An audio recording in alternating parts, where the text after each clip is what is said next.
আজকে আমি কথা বলবো fibre maturity with dead fibre complain. Maturity বলতে আমরা সাধারণত বুঝি কোনো একটা বিষয়ে পরিপক্কতা, ওভারঅল ব্যালেন্স।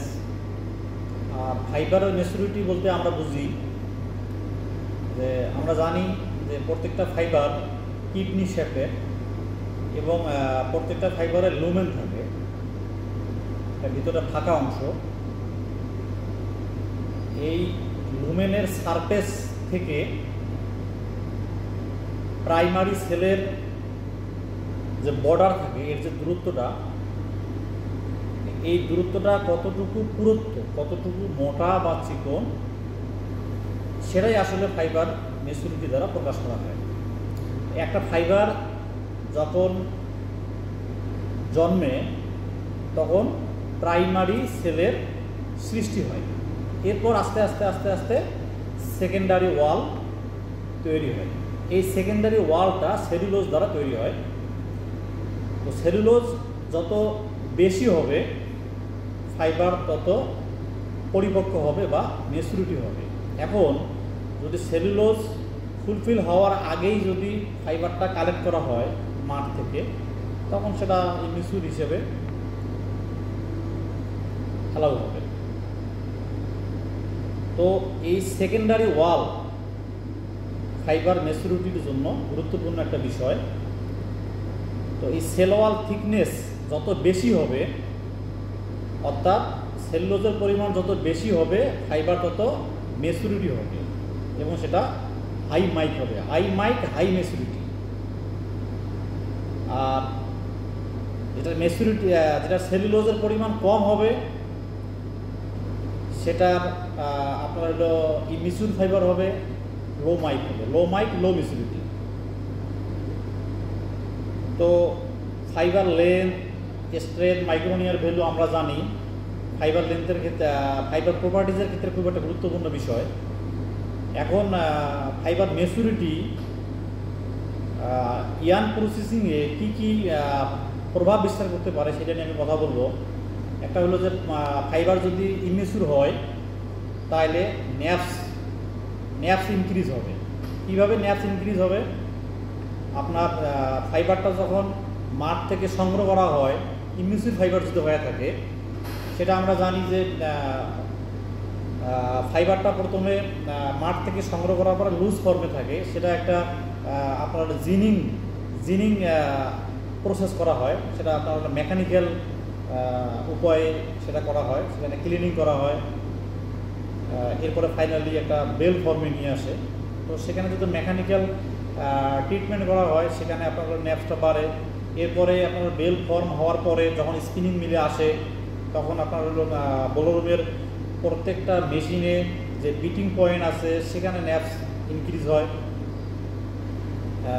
এরপরে আপনার হলো মেন যেটা প্রবলেম, যে ইমিচুর ফাইবার এটা কার্ডিংয়ে, আপনার প্রসেসিংয়ে একটা আপনার হলো মারাত্মক সমস্যার সৃষ্টি করে।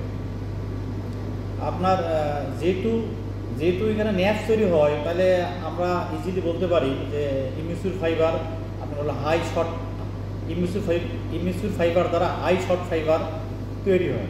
কারণ যদি শর্ট ফাইবার যদি তৈরি না হয়, তাহলে তো ন্যাপস হতো না। যদি ন্যাপস তৈরি হয়, তাহলে সেখানে লেন্থ কিছুটা আপনার রিডিউস হয়।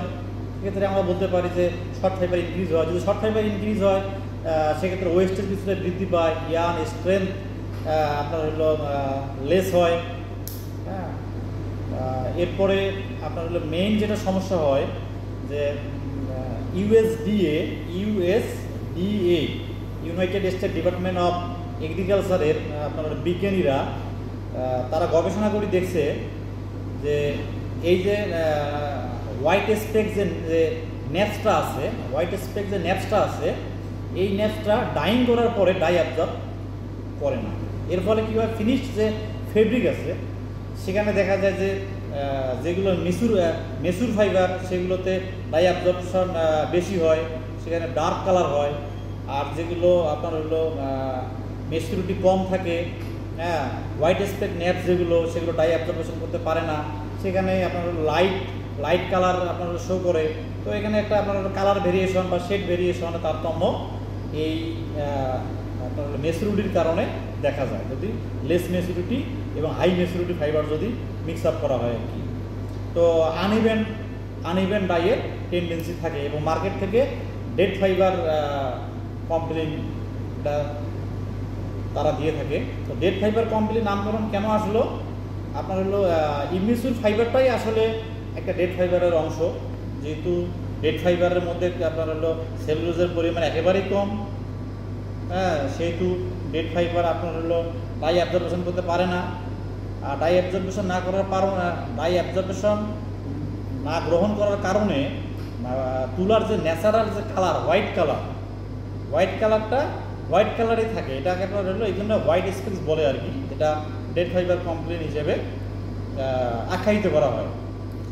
তো এখন আমার ফাইবার মেচুরিটি ধরি খুব ভালো আছে একটা লটে, যে 0.88, 0.89 বা 0.90 ধরলাম, খুব ভালো।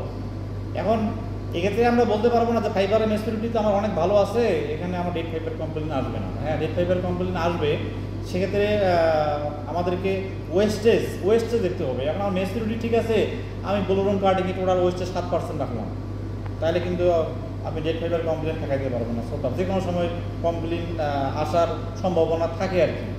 আর যদি আমরা 8% যদি ওয়েস্টেজ রাখি এবং ফাইবারের যদি মেচুরিটি ভালো থাকে, তাহলে মোটামুটি একটা কনফার্ম থাকা যায় যে না, মার্কেটে আমার ডেড ফাইবার কমপ্লেন থাকবে না। এখন একটা প্রসেস আমার চলতেছে, এই অবস্থায় মার্কেট থেকে কমপ্লেন দিল যে ডেড ফাইবার কমপ্লেন আছে ফেব্রিকে। তো সেক্ষেত্রে আমরা কোয়ালিটি ইনচার্জ হিসেবে ইমিডিয়েট কি অ্যাকশনে যাইতে পারি, যে আমার একটা প্রসেস চলতেছে, এই অবস্থায় আমাকে মার্কেট থেকে বলতেছে ডেড ফাইবার কমপ্লেন। তো সেক্ষেত্রে আমাকে ওয়েস্টেজ যদি আমার 8% থাকে এক্সাম্পল, তো সেখানে আমাকে 1% ওয়েস্টেজ বাড়াইতে হবে, 8 থেকে 9% করতে হবে, তাহলে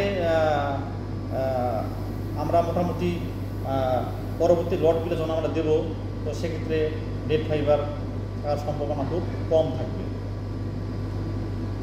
ধন্যবাদ সবাইকে।